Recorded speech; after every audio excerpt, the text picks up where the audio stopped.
Hey, I'm calling this one the band step and load. I'm gonna show a few reps, then I'll break it down. So I have a band at the forefoot, hips back. I'm gonna come to the side, push back to center. Front diagonal, push back to center. Back diagonal, push back to center. So that's the pattern. And then I'll go both sides. Out to the side, front, back. If you mess up that sequence and you throw an extra one in, not too big of a deal. We're just trying to hit several different directions as we go. So what we got going on here, we have a band at the forefoot. That's going to increase some resistance in our legs, into some of our glutes and hip rotators. Then the technique is we want to get our hips back a little bit. So getting the hips back allows us to access some of our hip muscles rather than like a knees forward. So knees are relaxed, hips back a bit, have a nice ready stance.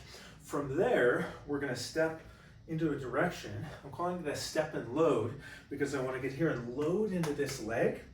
Before I go back to the other side, I wanna make sure I have control over my knee. So knees roughly over the center of the foot. In my shoe, or if you're doing this in socks or barefoot, ball of the foot and big toe is still on the ground. And I'm loaded into this side. We should feel some work in the hip and the glute. Maybe a little quad is okay, but if I'm keeping this hips back position, I should really feel some work here to get my weight onto this side. So I maybe 90% of my weight here, really light on my other side. Then to come back to the center, I wanna push off of this leg. So I'm thinking about pushing my heel and ball of the foot and big toe into the ground. That's gonna activate my glute again to get me back to center, rather than just using momentum of maybe my torso to get me over. And then it's gonna be the same thing in different directions, but just a little different challenge because there's an angle. So as I go out to the side, I'm gonna load. Before I go back, I wanna make sure I have control of my knee. So knee is right over the center of the foot. I feel this here and come back. Coming back, I load. I'm loading into this back leg now. Same thing, control the knee, and I feel the hip back to center. And then we're gonna go around in those different directions till we really feel some fatigue through the hip.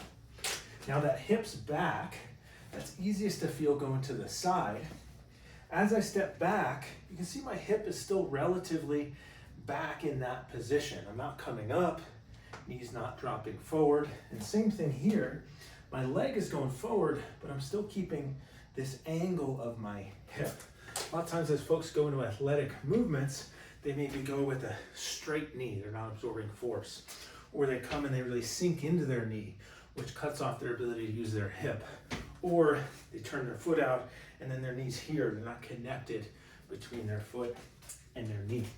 So the goal of this exercise is to really improve the connection between our foot, our knee, and our hip in this dynamic step and load position.